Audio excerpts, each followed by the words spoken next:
Custodial torture பற்றின பகுதிகள் நமக்கு தூக்கமே வராது படித்தா.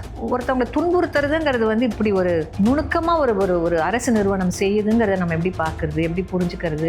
ரிசர்வேஷனை எதிர்க்கிறவங்களை பற்றி பேசும்போது குறிப்பாக 1989 மண்டல் கமிஷன் ரிப்போர்ட் வந்த பிறகு ஹைதராபாத்தில் ஆக்ஷனுக்கு எதிராக அவ்வளோ பெரிய ஆர்ப்பாட்டம் நடந்துச்சு.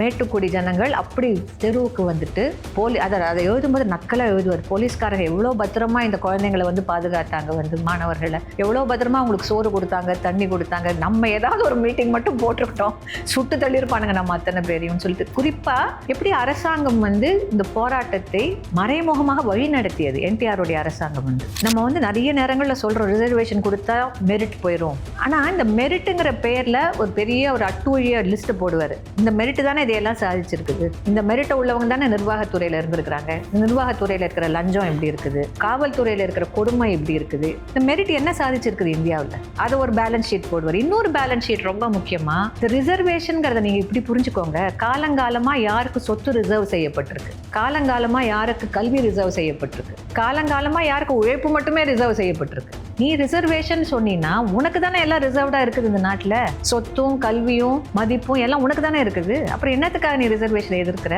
அப்போ உன்னை எதிர்த்து தானே நாங்கள் போராட முடியும். உன்னை எதிர்க்கணும்னா எங்களுக்கு ரிசர்வேஷன் வேணும்ல. லெனின் மாவோ எழுத்துக்களை படிக்கும்போது அது பல்வேறு சூழ்நிலைகளில் சொல்லப்பட்ட ஒரு வாசகம். இது ஒரு தற்காலிகமான அரசியல் அமைப்பு தான். நம்முடைய இறுதி லட்சியம் சோஷலிசம் தான். கஸ்டோடியல் டார்ச்சர் பற்றின பகுதிகள் நமக்கு தூக்கமே வராது படித்தா. அதாவது எப்படி இப்படி கூட ஒருத்தரால் இருக்க முடியுங்கிற ஒரு எண்ணத்தை நம்ம மதியில், அது ஒருத்தவங்களை துன்புறுத்துறதுங்கிறது வந்து இப்படி ஒரு நுணுக்கமாக ஒரு ஒரு ஒரு அரசு நிறுவனம் செய்யுதுங்கிறத நம்ம எப்படி பார்க்குறது, எப்படி புரிஞ்சுக்கிறது. பாலகோபால் வேறு பேசவே மாட்டார் வேலை செய்யும்போது. நம்ம கேள்வி கேட்கவும் பயமாக இருக்கும், என்னத்தை கேட்குறது அவர்கிட்ட போயிட்டு. கடைசியில் என்னால் தாங்கவே முடியல. நான் சொன்னேன், நீங்கள் இதெல்லாம் இவ்வளோ டீட்டெயில் பண்ணிவிட்டு கடைசியில் கோரிக்கைகள் வைக்கும்போது இந்த ஜனநாயக மரபை வந்து முன்னிறுத்தி வைக்கிறீங்களே, எப்படி உங்களுக்கு நம்பிக்கை வருது அப்படின்னு. இது அன்றாடம் நம்ம பார்க்குற ஒரு பார்வை. ஒவ்வொரு ஊர்லேயும் யார் ரொம்ப எளிய மக்களை நீங்கள் இப்படி நடத்துது இந்த அரசாங்கம், இந்த அரசாங்கத்தை நோக்கி நம்ம இப்படி கோரிக்கை வைக்கிறோமே, எப்படி இதை புரிஞ்சுக்கலாம் அப்படின்னு கேட்டார். அப்படியே பார்த்தாரு, வேறு என்ன வாய்ப்பு இருக்குது சொல்லுங்கள் நமக்கு, வாட் இஸ் அவர் சாய்ஸ் அப்படின்னாரு ஆங்கிலத்தில். வாட் இஸ் அவர் சாய்ஸ் சொல்லுங்கள். ஏன்னா இது வந்து for better or for worse it's a democratic country. ஜனநாயகத்தை அடிப்படையாக வச்சு தான் நம்ம கோரிக்கைகளை முன்வைக்க முடியும். வேறு எந்த அடிப்படையில் முன்வைக்க முடியும்னு, எதை வச்சு நம்ம கேள்வி கேட்க போகிறோம் அவங்கள? நம்மளை பிணைக்கிற ஒரு விஷயம் நம்ம அரசியல் சட்டம், நம்ம சட்ட விதிகள். இது ஜனநாயக ரீதியாக தான் வந்து இந்த வேல்யூஸ் எல்லாம் உறுதிப்படுத்தப்பட வேண்டும்னு நம்ம வச்சுருக்கிறோம். எதேச்சதிகாரம் கூடாதுன்னு சொல்கிறோம். இது ஏன் அவர் வலியுறுத்தி சொல்ல வேண்டியிருந்துச்சுன்னா, அன்றைக்கி மிகப்பெரிய ஒரு ஒரு ஒரு விவாதம் என்ன ஓடிட்டு இருந்துச்சுன்னா, மக்கள் யுத்த குழுவோ மற்ற அமைப்புகளோ மார்க்சிய லெனினி அமைப்புகளோ களத்தில் வேலை செஞ்சு எதிர்வினைகளை சந்தித்து இந்த சித்திரவதைக்கும் என்கவுண்டர்ஸ்க்கும் மற்ற பிரச்சனைகளுக்கும் ஆளாகிற ஒரு சூழலில் அவர்களுடைய ஆதரவாளர்கள் தலைமை எப்படி பார்த்துச்சுன்னா, சிவில் உரிமை இயக்கம் அவர்களுடைய அரசியலை வந்து முன்னிறுத்துகிற ஒரு அமைப்பாக இருக்கணும், அவங்க அரசியலுக்கு வந்து சிம்பத்தட்டிக்காக இருந்து தான் அது செயல்படணும், நாங்கள் தானே கஷ்டப்படுறோம், எங்கள் உரிமைகள் தானே பாதிக்கப்படுது, அப்போ எங்கள் அரசியலை வந்து தூக்கி பிடிச்சி இதன்படி மக்கள்லாம் ஏன் சிந்திக்கக்கூடாதுன்னு சொல்கிறதுல உங்களுக்கு என்ன தயக்கம் அப்படின்னு அவங்க ஒரு கேள்வி எழுப்புறாங்க. அது ஒரு பெரிய பெரிய விவாதமாக போயிட்டே இருக்கிறத நீங்கள் பார்க்கலாம். அப்போ என்ன கேள்வி வருது ஒரு சிவில் உரிமை அமைப்புக்கு? நம்ம இதை எதுக்காக செய்கிறோம்? இந்த அரசியலில் நமக்கு நாட்டம் இருக்கிறதுனால செய்கிறோமா, அல்லது இது வந்து ஜனநாயகத்துக்கு கெடுதிங்கிறதுனால செய்கிறோமா இந்த போலீஸ் நடவடிக்கை, அல்லது வந்து ரொம்ப அப்பாவி மக்கள் கொல்லப்படுறாங்கிறதுக்காக நம்ம செய்கிறோம்? ஏன்னா நக்சலைட் அமைப்பில் இருக்கிறவங்க மட்டும் சாவலை, ஒரு ஊரை போய் எரிச்சாங்கன்னா சாதாரண மக்களும் தானே சாவுறாங்க வந்து. ஸோ இதை எப்படி நம்ம பார்க்கலாங்கிற ஒரு கேள்வி, அது ஒரு ஒரு மிக முக்கியமான எத்திக்கல் கொஸ்டினாக சிவில் ரைட்ஸ் மூமெண்ட்ஸ் முன்னால் எழுப்பப்படுது அந்த கேள்வி. ஆந்திர பிரதேஷ் சிவில் லிபர்ட்டிஸ் கமிட்டியில் எதிரும் புதிரமாக நிலைப்பாடு இருக்குது. ரொம்ப தெளிவாக சிலர் என்ன சொல்கிறாங்கன்னா, இல்லை நம்ம இதுக்காக தானே வந்திருக்கணும், இந்த அரசியல்னால ஏற்படக்கூடிய பாதிப்புகளை இந்த அரசாங்கம் எவ்வளோ கேவலமாக வந்து சமாளிக்குது, இதனால் நம்முடைய அனைத்து உரிமைகளும் மறுக்கப்படுது. அப்போ இந்த அரசியலில் ஏதோ ஒரு உண்மைத்தன்மை இருக்க தானே செய்யுது, அந்த உண்மைத்தன்மையை முன்னிறுத்தி பேசுறதுல நமக்கு என்ன சங்கடம் இருக்க போகுது? இப்போ பாலகோபால் மாதிரியான ஆட்கள் சொல்கிறாங்க, அது தனி மனிதர்களாக நம்ம என்ன உண்மைத்தன்மையை ஏற்றுக்கலாம், ஏற்றுக்காமல் போகலாம். ஆனால் நம்ம இங்கே கூடி இருக்கிறது நம்முடைய அரசியல் சட்டத்தில், நம்முடைய அரசியல் விதிகளில் இருக்கக்கூடிய அந்த வேல்யூஸ் ஏற்றார் மாதிரி நம்ம அரசாங்கம் நடந்துக்கலன்னு சொல்கிறோம். நம்ம இந்த அரசியலை ஆதரித்து பேசினோம்னா அப்போ நமக்கு ஆயுதம் ஏந்திய போராட்டத்தில் நம்பிக்கை இருக்குதுன்னு அர்த்தம். நம்ம வந்து போயிட்டு ஒரு எலக்ட்ரிக்கல் டிரான்ஸ்ஃபார்மரில் உடச்சி போடலாம். 10 ஊருக்கு எலக்ட்ரிசிட்டி இல்லாமல் சேரல, நமக்கு பிரச்சனை இல்லைன்னு நம்ம சொல்ல போகிறோம். நம்ம போராளிகள் வந்து செய்யக்கூடிய வேலைகளுக்காக 10 கிராமத்தை அவன் எரிச்சு போடுறதுல நமக்கு பிரச்சனை இல்லைன்னு நம்ம சொல்ல போகிறோம். அதுக்கெல்லாம் நம்ம பொறுப்பேற்றுக்க வேணும். அப்படி நம்ம யோசிக்கிறோமாங்கிற அப்படியே ஒரு கேள்வி வருது. ஒரு பொலிட்டிக்கல் லைனை சப்போர்ட் பண்ணுறதுங்கிறது வெறும் அதோடைய கருத்தை சப்போர்ட் பண்ணுறது இல்லை, அந்த ஆக்ஷன்ஸையும் நம்ம சப்போர்ட் பண்ணுறோம்ல. இந்த ஆக்ஷன்ஸ் எல்லாம் நம்ம எப்படி பார்க்குறோம், அது அவருக்கு ரொம்ப முக்கியமாக படுது. ஏன்னா இதில் வந்து யார் பாதிக்கப்படுறாங்கன்னா மக்களும் பாதிக்கப்படுறாங்க. இப்போ எல்லாருக்கும் தெரியும், இந்திய அரசோட முட்டி மோதினவங்களுக்கு அவங்க கவலையே பட போகிறது நீங்கள் அமைப்பில் இருக்கிறீங்களா இல்லையா. இப்போ அர்பன் நாக்சல்னு சொன்னால் அர்பன் நாக்சல் தான். நீங்கள் அமைப்பில் இருந்தால் என்ன, இல்லாட்டி அவனுக்கு என்ன கவலை. இப்போ ஆனந்த் டெல் டும்டே எல்லாம் என்ன மாவோயிஸ்ட் கட்சியிலேருந்து கையில் கண்ணா வச்சுருந்தாரு இல்லையே, அதை பற்றி அவங்களுக்கு கவலை கிடையாது. ஸோ அப்படி இருக்கிற ஒரு சூழலில் நம்ம இதை எப்படி பார்க்குறோம், அது நம்ம ஒட்டுமொத்த ஜனங்கள் பாதிக்கப்படக்கூடிய ஒரு பின்னணியில் இந்த போராட்டங்கள் நடக்குது. குடியுரிமைகளுக்காக போராடும் நாம் இந்த அமைப்புகள் செய்யக்கூடிய வேலையினால் வரக்கூடிய எதிர்வினைகளுக்கு நம்ம பொறுப்பேற்றுக்க வேண்டியிருக்கும். அது அமைப்புக்காரங்க எப்படி பார்க்குறாங்கிறது அவங்க அரசியல், அவங்க இயக்கம், அவங்க என்னமோ செய்கிறாங்க. அவங்க போலீஸ்காரனை திரும்ப கூட சுடலாம், நம்ம சுட முடியாதுல்ல. ஏன்னா நம்ம அப்புறம் எந்த அடிப்படையில் ஜனநாயக உரிமைகளை கேட்க முடியும். அப்போ என்னன்னா ரொம்ப தெளிவாக ஒரு பார்வை கிடைக்குது. பொலிட்டிக்கல் மூவ்மெண்ட்ஸ்க்கு சிவில் ரைட்ஸ் மூவ்மெண்ட் எப்போவுமே வந்து அவங்களுக்கு ஆதரவாக இருக்கணும்னு தான் நினைக்கிறாங்க. அதுவும் இந்த மாதிரி ஒரு நியாயத்திற்காக போராடக்கூடிய அமைப்பாக செயல்படக்கூடியவங்க தங்களுக்கு ஆதரவாக இருக்கணும்னு நினைக்கிறாங்க. பட் சிவில் ரைட்ஸ் பர்ஸ்பெக்டிவ்னு ஒன்று இருக்குதுங்கிறார் பாலுகோபால். நமக்குன்னு ஒரு பர்ஸ்பெக்டிவ் இருக்குது, நம்ம ஒரு இயக்கத்தின் ஒரு இணைப்பின் இணைப்பு அல்ல. இப்போ நமக்கு என்ன பர்ஸ்பெக்டிவ்ங்கிற ஒரு கேள்வி வருது. ஏன்னா நம்ம ஒரு தலித் மூவ்மெண்ட் வந்து ஒரு வேலையை செய்யுது, தலித் மூவ்மெண்ட்டுக்கு ஆதரவாக நம்ம செய்ய மாட்டோம். ஆனால் தலித்துகள் எழுப்பக்கூடிய கோரிக்கைகளுக்கு ஆதரவாக நம்ம செய்யலாம். ஒரு பெண்கள் அமைப்பு வந்து ஒரு விஷயத்தை கையில் எடுக்குது, அந்த அமைப்புக்கு ஆதரவாக நம்ம செயல்பட மாட்டோம். பெண்ணிய நோக்கிலிருந்து உரிமைகளை அவங்க பார்க்குற பார்வைக்கு நம்ம ஆதரவாக செயல்படுறோம். என்வாயரன்மெண்டல் மூவ்மெண்ட் எந்த அமைப்பாக இருந்தாலும் அவங்க முன்வைக்கக்கூடிய அந்த அரசியல் பார்வையில் இருக்கக்கூடிய நியாயங்களை இந்திய அரசியல் சட்டம், இந்திய விதிகள், ஒட்டுமொத்தமாக ஏற்கப்படக்கூடிய உலகத்தில் இருக்கக்கூடிய இந்த உரிமைசார் சொல்லாடல்கள் இதோட இணைச்சி தான் நம்ம வந்து செய்கிறோம். அதுதான் நம்முடைய நிலைப்பாடாக இருக்க முடியும். நம்ம மாஸ் மூவ்மெண்ட்டாக நம்ம மாஸ் மூவ்மெண்ட் இல்லை.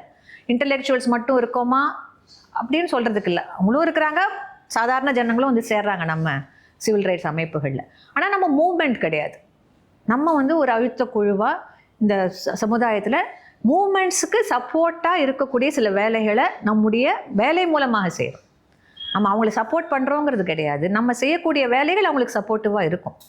ஏன்னா நீ வந்து அனாவசியமாக ஒரு உயிரை பறிக்கக்கூடாதுன்னு நம்ம சொல்லும்பொழுது அது அந்த என்கவுண்டருக்கு எதிரான ஒரு செய்தியாக போய் சேரும்.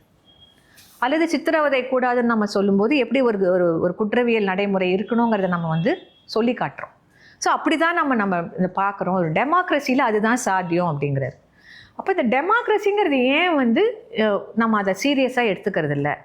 ஏன்னா உங்களுக்கு இடதுசாரி, குறிப்பாக ஆயுதம் தாங்கிய இடதுசாரி அமைப்புகளில் ஒரு தத்துவ பார்வை, ஒரு வரலாற்று பார்வை என்னென்னா, அது நீங்கள் எல்லா மார்க்ஸ் ரொம்ப இல்லை, லெனின் மாவோ எழுத்துக்களை படிக்கும்போது அது பல்வேறு சூழ்நிலைகளில் சொல்லப்பட்ட ஒரு வாசகம். இது ஒரு தற்காலிகமான அரசியல் அமைப்பு தான், நம்முடைய இறுதி லட்சியம் சோஷலிசம் தான். இது ஒரு பால பாடம் எல்லாருக்குமே. சோஷலிஸ்ட் அமைப்புகள் இருக்கிறவங்களுக்கு நீங்கள் எந்த கிளாஸுக்கு போனாலும் இதை சொல்லிக் கொடுப்பாங்க. வந்து டெமோக்ராட்டிக் சோஷலிசம் வந்து வரவேற்கிறோம், ஆனால் இது வந்து ஒரு டிரான்சிஷனல் ஃபேஸ் தான். இதை கடந்து சென்று சோஷலிசத்தை நாம் நிறுவ வேண்டும் அப்படின்னு சொல்லிட்டு அது என்ன ஆயிடுது, சில நேரங்களில் அப்படி சிந்திக்கும் பொழுது ஏதாவது ஒரு பிரச்சனை வந்து அந்த இறுதி இலக்கை நோக்கி நம்மளை தள்ளாட்டி அந்த பிரச்சனையை அப்புறம் பார்த்துக்கலாம், சோஷலிசம் வந்த பிறகு பார்த்துக்கலாங்கிற மாதிரியான ஒரு சிந்தனைக்கு இட்டு செல்லக்கூடும். இந்தியாவை பொறுத்த வரைக்கும் சாதிய பிரச்சனையும் பெண்ணுரிமை பிரச்சனையும் அப்படிப்பட்ட ஒரு நிலைக்கு தள்ளப்படுகின்றன. கம்யூனிஸ்டுகள் சாதி பிரச்சனை கையில் எடுக்கலைன்னு நம்ம சொல்ல வரல, ஏன்னா அதை நீங்கள் தவிர்க்கவே முடியாது. ஒரு ஊரில் போயிட்டு நீங்கள் விவசாய தொழிலாளிகளை ஒன்று தட்டினீங்கன்னா நீங்கள் என்ன வெறும் கூலிக்காக மட்டும் அங்கே போராட முடியும்? நீங்கள் சாணிப்பாலுக்கு எதிராகவும் போராடணும், சவுக்கடிக்கு எதிராகவும் போராடணும். அப்படி தானே வளர்ந்துச்சு கம்யூனிஸ்ட் இயக்கம் வந்து டெல்டா மாவட்டங்களில், காவிரி டெல்டா பகுதிகளில். ஸோ அவங்கக்கிட்ட போய் நீங்கள் சாதி பிரச்சனையை எடுக்கலன்னு சொல்கிறதுல அர்த்தம் இல்லை. அவங்க விருப்பப்படுறாங்களோ விருப்பப்படலையோ எடுத்து தான் ஆகணும். அது உண்மை. அது திராவிட இயக்கத்துக்கும் பொருந்தும், கம்யூனிஸ்டுகளுக்கும் பொருந்தும். இந்த மக்கள் மத்தியில் போய் நீ வேலை செய்ய நினச்சின்னா இதை பேசாமல் நீ எதுவுமே செய்ய முடியாது. நீ அதை தத்துவ ரீதியாக புரிஞ்சுக்கிறியா, அரசியல் ரீதியாக புரிஞ்சுக்கிறியாங்கிறது வேற. ஆனால் வேலை செய்யும்போது அதை கையில் எடுத்து தான் நீ செய்யாமல் உன்னால் ஒன்றுமே செய்ய முடியாது. அது நமக்கு நல்லாவே வந்து தெரியுது. ஆனால் பல நேரங்களில் உன்னுடைய அரசியல் திட்டத்தில் அதுக்கு என்ன இடம் கொடுக்குற? இந்த சாதி ஒழிப்புங்கிறதும் அரசியல் திட்டத்தில் இருக்குதா? பெண்ணடிமைத்தன எதிர்ப்புங்கிறது ஒரு அரசியல் திட்டத்தில் இருக்குதா? அல்லது ஒட்டுமொத்த இந்த வர்க்க அரசியல் அதை நம்ம முன்னெடுத்து செல்வோம், அதில் இதெல்லாம் வந்துச்சுன்னா பிரச்சனை இல்லை, நம்ம அதை அந்த வேலைகளை கையில் எடுப்போம், ஆனால் இதெல்லாம் அடிப்படையாக மாறணும்னா சோஷியலிசம் வந்தால்தான் முடியும் அப்படிங்கிற ஒரு பார்வை பரவலாக இந்தியன் லெஃப்டில் இருந்திருக்குது. அதன் பொருள் என்னன்னு யாருக்குமே தெரியாது. அது ஏன் அப்படி சொல்கிறோம் நம்ம, சோஷியலிசம் வந்தால் எல்லாம் மாறும்னு? ஏன்னா அது நமக்கு சொல்லப்பட்டிருக்கு. அதை நம்முடைய சூழலை வச்சு நம்ம ஆராயலை. அதிகபட்சமாக என்ன சொல்லுவோம், இது இந்த மாதிரி விஷயங்கள் ஒரு ஜனநாயக வளர்ச்சிக்கு உதவும், சாதி எதிர்ப்போ பெண்ணடிமைத்தன எதிர்ப்போ. ஸோ அது ஜனநாயக ஒரு நியூ டெமோக்ராட்டிக் ரெவல்யூஷன் வாங்க. இதெல்லாம் உங்கள் தலைமுறைக்கு புதுசாக இருக்கலாம், பட் நாங்கள்லாம் அதை கேட்டு கேட்டு வந்ததுனால எங்களுக்கு அதெல்லாம் அப்படியே மனப்பாடம். புதிய ஜனநாயக புரட்சிக்கு இது உதவும். கரெக்டாக சாலமன்? எவ்வளோ முறை கேட்டிருப்போம் அதெல்லாம். புதிய ஜனநாயக புரட்சிக்கு இது உதவும் அப்படின்வாங்க. நத்திங் ராங், உண்மைதான். ஜனநாயகப்படுத்தும் சமுதாயத்தை ஒரு சாதி எதிர்ப்பு போராட்டம். அப்போ ஆனால் நம்ம எல்லாத்தையும் எப்படி பார்க்குறோம், ஒரு ஸ்டேஜில் வச்சு பார்க்குறோம். இந்த ஸ்டேஜை கடந்து அடுத்த ஸ்டேஜுக்கு போவோம், இந்த ஸ்டேஜை கடந்து அடுத்த ஸ்டேஜுக்கு போவோன்ட்டு. பட் பாலகோபால் என்ன மாதிரி கேள்வி எழுப்புறாருன்னா, ஏன் நீங்கள் அந்த இறுதி இலக்குக்கு அவ்வளோ முக்கியத்துவம் தரீங்க? இறுதி இலக்கு அப்படி தான் நடக்குங்கிறதுக்கு என்ன உத்தரவாதம்? அப்படி தான் நடந்துச்சா ரஷ்யாவில்? அப்படி தான் நடந்துச்சா சைனாவில்? எல்லாத்தையுமே நீங்கள் ஏகாதிபத்திய சூழ்ச்சின்னு சொல்லிட முடியாது. அந்த ஒவ்வொரு ஊருக்கும் ஒரு வரலாறு இருக்குது. அந்த வரலாறுக்கு ஏற்ற வகையில் தான் சில விஷயங்கள் நடக்கும். அப்போ அந்த இறுதி இலக்குங்கிறத எப்படி ஒரே மாதிரி இருக்கும் உலகம் பூராவும்? வாய்ப்பே கிடையாது. வேறு வேறு மாதிரி தான் இருக்கும் அந்த இறுதி இலக்கு. இப்போ இந்தியாவை பொறுத்த வரைக்கும் நீங்கள் ஏன் படிப்படியான மாற்றத்திற்கு எதிராக நிற்கிறீங்க? எதிராக நிற்காட்டியும் அது ஏன் முக்கியமானதாக பார்க்கறது இல்லை? படிப்படியான மாற்றம் மேலே ஏன் உங்களுக்கு அவ்வளோ ஒரு காழ்ப்புணர்வு? அது கேட்குற கேள்விக்கு அவர் என்ன பதில் சொல்கிறாருன்னா, இந்தியா மாதிரியான ஒரு சாதிய சமுதாயத்தில் ஒரு ரிசர்வேஷன் ஏன் ஒரு ரேடிக்கல் பாலிசியாக இருக்குது? அது நாளைக்கு எதையும் பெருசாக நாளைக்கே மாற்றிட போகிறது கிடையாது. ஆனால் அந்த ரிசர்வேஷனை நம்ம ஏன் சீரியஸான ஒரு விஷயமாக எடுக்கணும் கையில்? ஒரு கம்யூனிஸ்ட் கட்சி அது ஏன் தனக்கு உரித்தான ஒரு பிரச்சனையாக கையில் எடுக்கணும்? ரிசர்வேஷன் முக்கியம். ஏன் முக்கியம்? அதோட அனுபவத்திலேருந்து பேசுவார் அவர். ஒன்று. ரெண்டாவது, இப்படி உரிமை மறுக்கப்பட்ட ஒரு சமுதாயத்தில், மேல்கு நிலையில் உள்ள ஒரு சமுதாயத்தில், மனிதர்களுக்கு சமத்துவமே சாத்தியம் இல்லைங்கிற ஒரு சமுதாயத்தில், நவீன உலகத்தில் எல்லாரும் ஒரு சமநிலையில் இருந்து செயல்படணும் நம்ம சொல்கிறோம். சமமான வாய்ப்பு இருக்கணும், சமமான ஊதியம் கொடுக்கணும், எல்லாருக்கும் எல்லா வாய்ப்புகளும் அமையணும்னா நம்ம சொல்கிறோம். அதுதானே நம்ம சொல்கிறோம். ஆனால் இந்தியாவில் அது எப்படி சாத்தியப்படும்? நீங்கள் சமத்துவம்னு சொன்னாலே அது வந்துட போகுதா? இல்லை. ரொம்பவும் காலங்காலமாக பின்னுக்கு தள்ளப்பட்ட மக்கள் அடுத்த கட்டத்துக்கு வரணுங்கிறதுக்கு இங்கே என்ன கைவசம், நம்ம கைவசம் என்ன வச்சுருக்கிறோம்? இது ஒரு சிஸ்டமாக உருவாக்கி இருக்கிறோம். இந்த சிஸ்டம் கூடுதலாகவோ குறைவாகவோ சில பலன்களை கொடுத்துருக்குது. இதுதான் இறுதி லட்சியம்லாம் நம்ம யாருமே சொல்லலை. ஆனால் இதில் கவனம் செலுத்துவதில் நமக்கு என்ன பிரச்சனை? ஏன்னா இது ஒரு டெமோக்ராட்டிக் டிமாண்ட் அப்படின்வார். அது அழகாக சொல்வார். ரிசர்வேஷனை எதிர்க்கிறவங்களை பற்றி பேசும்போது, குறிப்பாக 1989 மண்டல் கமிஷன் ரிப்போர்ட் வந்த பிறகு ஹைதராபாத்தில் ஆக்ஷனுக்கு எதிராக அவ்வளோ பெரிய ஆர்ப்பாட்டம் நடந்துச்சு. மேட்டுக்குடி ஜனங்கள் அப்படி தெருவுக்கு அதை எழுதும்போது நக்கலாக எழுதுவார். போலீஸ்காரங்க எவ்வளோ பத்திரமா இந்த குழந்தைங்களை பாதுகாத்தாங்க, மாணவர்களை எவ்வளோ பத்திரமா அவங்களுக்கு சோறு கொடுத்தாங்க, தண்ணி கொடுத்தாங்க. நம்ம ஏதாவது ஒரு மீட்டிங் மட்டும் போட்டிருக்கட்டும், சுட்டு தள்ளியிருப்பானுங்க நம்ம அத்தனை பேரையும் சொல்லிட்டு. குறிப்பாக எப்படி அரசாங்கம் இந்த போராட்டத்தை மறைமுகமாக வழி நடத்தியது என்டிஆருடைய அரசாங்கம். இந்த ஆன்டி ரிசர்வேஷன் அப்போ சொல்லுவார், நம்ம நிறைய நேரங்களில் சொல்கிறோம் ரிசர்வேஷன் கொடுத்தா மெரிட் போயிடும். ஆனால் இந்த மெரிட்டுங்கிற பெயரில் ஒரு பெரிய ஒரு அட்டூழிய லிஸ்ட்டை போடுவார். இந்த மெரிட்டு தானே இதையெல்லாம் சாதிச்சிருக்குது. இந்த மெரிட்டை உள்ளவங்க தானே நிர்வாகத்துறையில் இருந்திருக்கிறாங்க. இந்த நிர்வாகத்துறையில் இருக்கிற லஞ்சம் எப்படி இருக்குது, காவல்துறையில் இருக்கிற கொடுமை எப்படி இருக்குது, இந்த மெரிட் என்ன சாதிச்சிருக்குது இந்தியாவில்? அதை ஒரு பேலன்ஸ் ஷீட் போடுவார். இன்னொரு பேலன்ஸ் ஷீட் ரொம்ப முக்கியமாக, இந்த ரிசர்வேஷனுங்கிறத நீங்கள் இப்படி புரிஞ்சுக்கோங்க. காலங்காலமாக யாருக்கு சொத்து ரிசர்வ் செய்யப்பட்டிருக்கு, காலங்காலமாக யாருக்கு கல்வி ரிசர்வ் செய்யப்பட்டிருக்கு, காலங்காலமாக யாருக்கு உழைப்பு மட்டுமே ரிசர்வ் செய்யப்பட்டிருக்கு. ஸோ ரிசர்வேஷனே அந்த ஆர்குமெண்ட்டே புரட்டி போடுறாரு அவர். நீ ரிசர்வேஷன் சொன்னீங்கன்னா உனக்கு தானே எல்லாம் ரிசர்வ்டாக இருக்குது இந்த நாட்டில். சொத்தும் கல்வியும் மதிப்பும் எல்லாம் உனக்கு தானே இருக்குது. அப்புறம் என்னத்துக்காக நீ ரிசர்வேஷனை எதிர்க்கிற? அப்போ உன்னை எதிர்த்து தானே நாங்கள் போராட முடியும். உன்னை எதிர்க்கணும்னா எங்களுக்கு ரிசர்வேஷன் வேணும்ல. ஸோ அப்படி வந்து அந்த ரிசர்வேஷனை வெறும் ஒரு பொலிட்டிக்கல் ஸ்ட்ராட்டஜியாக மட்டும் பார்க்காம அதில் வந்து ஒரு நியாயத்தன்மை, ஒரு தார்மீக கூறு இருக்குதுங்கிறத நீங்கள் புரிஞ்சுக்கோங்க. அது வெறும் ஒரு அரசாங்கம் வந்து தன்னுடைய ஓட்டுக்காக செய்கிற விஷயமா பார்க்க, அது செய்யலாம், அது அரசாங்கம் அது என்னன்னாலும் செய்யும் ஓட்டுக்காக. பட் அதனுடைய ஒரு டெமோக்ராட்டிக் கோர் இருக்குல்ல, இட்ஸ் டெமோக்ராட்டிக் டிமாண்டுங்கிறார். ஸோ அந்த டெமோக்ரஸிங்கிறத அவர் வரையறுக்கும் பொழுது அந்த இறுதி இலக்கை வைத்து கொண்டு மட்டும் இதெல்லாம் ஒரு மேட்ரு கிடையாது அப்படின்னு நீங்கள் விட்டுறாதீங்க. இதெல்லாம் மேட்ரு தான், இதை நம்ம ஸ்டாண்டு எடுக்கணும் தான். இதில் வந்து இந்த ஸ்டாண்டு எடுக்காமல் விட்டோம்னா இங்கே இருக்கக்கூடிய சமூக அநீதிக்கு நம்ம துணை போவோம். இந்த வேண்டான்னு சொல்கிற கூட்டத்தை பாருங்கள். இப்போ அவங்க சைட்லலாம் நம்ம போய் நிற்க வேண்டியிருக்கோம். அப்புறம் அவங்க பாருங்கள், அவங்க எப்படி இருக்கிறாங்க பாருங்கள், அவங்க யார் பாருங்கள், அவங்க சைடில் இருக்கிற விஷயங்களை பாருங்கள், இந்த சைடில் இருக்கிறவங்கள பாருங்கள், இவங்கெல்லாம் யார்? ஸோ நீங்கள் நல்ல எண்ணத்தோடையே கூட இதை நீங்கள் எதிர்க்கலாம், எங்கள் புரட்சி மேலே தான் எங்களுக்கு வந்து நம்பிக்கைன்ட்டு.